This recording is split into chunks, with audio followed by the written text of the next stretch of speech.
Hello ನಮಸ್ತೆ ಎಲ್ರಿಗೂ. ಇವತ್ತಿನ ಬ್ಲಾಗಲ್ಲಿ ನಾನು HIV ಮತ್ತು ಏಡ್ಸ್ ಬಗ್ಗೆ ನಿಮಗೆ ಹಾಗೆ ICTC ಸೆಂಟರ್ ಬಗ್ಗೆ ಸ್ವಲ್ಪ ಇನ್ಫಾರ್ಮೇಷನ್ಸ್ನ ಕೊಡ್ತಾ ಹೋಗ್ತೀನಿ. ಯಾಕಪ್ಪ ಅಂತಂದರೆ ಅಲ್ಲಿ ನಾನು ಕೌನ್ಸಿಲರ್ ಆಗಿ ವರ್ಕ್ ಮಾಡ್ತಕ್ಕಂಥದ್ದು. ಈ ICTC ಸೆಂಟರ್ ಅಂದರೆ ಏನಪ್ಪ ಅಂತಂದರೆ integrated counselling and testing centre ಅಂತ, ಅಂದರೆ ಸಮಗ್ರ ಆಪ್ತ ಸಮಾಲೋಚನೆ ಮತ್ತು ಪರೀಕ್ಷಾ ಕೇಂದ್ರ ಅಂತಂದ್ಬಿಟ್ಟು ಇಲ್ಲಿ ಏನು ಮಾಡ್ತಾರೆ, ಏನು ಕೆಲಸ ಇರುತ್ತಪ್ಪ ಅಂತಂದರೆ ಇಲ್ಲಿ HIV ಮತ್ತು ಏಡ್ಸ್ಗೆ ಸಂಬಂಧ ಹಾಗೆ ಕೌನ್ಸಿಲಿಂಗ್ ಆ್ಯಂಡ್ ಟೆಸ್ಟಿಂಗ್ ಇರುತ್ತೆ. ಇಲ್ಲಿಗೆ ಯಾರೆಲ್ಲ ಬರ್ತಾರಪ್ಪ ಅಂತಂದರೆ ಇಲ್ಲಿಗೆ ಪ್ರತಿಯೊಂದು ಅಂದರೆ ವಾಲಂಟ್ರಿ ಆಗಿಯೂ ಕೂಡ ಬರಬಹುದು, ಹಾಗೆ ಹಾಸ್ಪಿಟಲಿಂದ ಡಾಕ್ಟರ್ಸು ಕೂಡ ಇಲ್ಲಿಗೆ ರೆಫರ್ ಮಾಡ್ತಾರೆ. ಈ ICTC ಸೆಂಟರ್ನಲ್ಲಿ ಯಾರ್ಯಾರು ಇರ್ತಾರಪ್ಪ ಅಂತಂದರೆ ಒಬ್ಬ ಮೆಡಿಕಲ್ ಆಫೀಸರ್ ಇರ್ತಾರೆ, ಕೌನ್ಸಿಲರ್ ಇರ್ತಾರೆ, ಹಾಗೆ ಒಬ್ಬ ಲ್ಯಾಬ್ ಟೆಕ್ನಿಷಿಯನ್ಸ್ ಕೂಡ ಇಲ್ಲಿ ಇರ್ತಾರೆ. ಇನ್ನು HIV ಅಂತಂದರೆ ಸಾಮಾನ್ಯವಾಗಿ ಎಲ್ರಿಗೂ ಗೊತ್ತಿರುತ್ತೆ. ಸೊ ಗೊತ್ತಿಲ್ಲದಿರೋರಿಗೆ ವಿಷಯನ ತಿಳ್ಕೊಳ್ಳಿ. ಈ HIV ಅಂತಂದರೆ ಹ್ಯೂಮನ್ ಇಮ್ಯುನೋ ಡಿಫಿಷಿಯನ್ಸಿ ವೈರಸ್ ಅಂತ, ಅಂದರೆ ಮಾನವನ ರೋಗ ನಿರೋಧಕ ಶಕ್ತಿಯನ್ನು ಕಡಿಮೆ ಮಾಡ್ತಕ್ಕಂಥ ಒಂದು ವೈರಸ್ಗೆ ನಾವು HIV ಅಂತ ಹೇಳ್ತೀವಿ.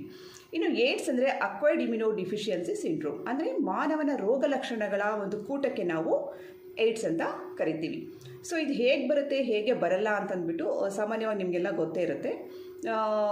ಅದನ್ನು ಬೇಕಾದ್ರೆ ನಾನು ನೆಕ್ಸ್ಟ್ ವ್ಲಾಗಲ್ಲಿ ನಿಮಗೆ ತಿಳಿಸ್ತೀನಿ. ಏನು ಸಿಮ್ಟಮ್ಸ್ ಅಪ್ಪ ಅಂತಂದರೆ ಬಿಟ್ಟು ಜ್ವರ ಬರ್ತಕ್ಕಂಥದ್ದು, ಹಾಗೆ ವೆಯ್ಟ್ ಲಾಸ್ ಆಗ್ತಕ್ಕಂಥದ್ದು ಮತ್ತು ಬೇದಿ ಆಗ್ತಕ್ಕಂಥದ್ದು. ಇದೆಲ್ಲ ಕಂಡು ಬಂತಪ್ಪ ಅಂತಂದರೆ ಇವ್ರು ಹೋಗ್ಬಿಟ್ಟು ICTC ಸೆಂಟರ್ನಲ್ಲೇ ಟೆಸ್ಟ್ ಮಾಡಿಸ್ಬೇಕು.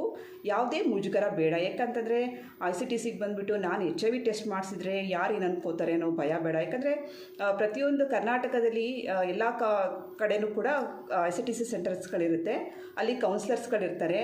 ಸೊ ನಿಮಗೆ ಏನಾದ್ರು ಡೌಟ್ಸ್ ಇತ್ತಪ್ಪ ಇದ್ರ ಬಗ್ಗೆ ಅಂತಂದರೆ ಹೋಗ್ಬಿಟ್ಟು ನೀವು ಅದ್ರ ಬಗ್ಗೆ ಮಾಹಿತಿನ ತೊಗೊಳ್ಳಿ, HIV ಟೆಸ್ಟನ್ನು ಮಾಡಿಸಿ. ಅಕಸ್ಮಾತ್ ಏನಾದ್ರು ತೊಂದರೆ ಇತ್ತಪ್ಪ ಅಂತಂದರೆ ಅದಕ್ಕೆ ನೀವು ಟ್ರೀಟ್ಮೆಂಟ್ ತೊಗೊಳ್ಳಿ, ನಿಮ್ಮ ಆರೋಗ್ಯನ ಚೆನ್ನಾಗಿಟ್ಕೊಳ್ಳಿ. ಹಾಗೆ ನನ್ನ ಒಂದು ಯೂಟ್ಯೂಬ್ ಚಾನಲ್ನ ದಯವಿಟ್ಟು ಎಲ್ಲರೂ ಕೂಡ ಸಬ್ಸ್ಕ್ರೈಬ್ ಮಾಡ್ಕೊಳ್ಳಿ. ನನ್ನನ್ನು ಕೂಡ ಹರಸಿ ಹಾಗೆ ನಾನು ಮುಂದಿನ ಒಂದು ವ್ಲಾಗಲ್ಲಿ ನಿಮಗೆ ಅವರ ಆಹಾರ ಪದ್ಧತಿ ಹೇಗಿರಬೇಕು, ಅವ್ರು ಹೇಗೆ ಜೀವನವನ್ನು ನಡೆಸಬೇಕು ಅನ್ನೋದ್ರ ಬಗ್ಗೆ ನಿಮಗೆ ಮಾಹಿತಿನ ಕೊಡ್ತಾ ಹೋಗ್ತೀನಂತೆ. Thank you for watching.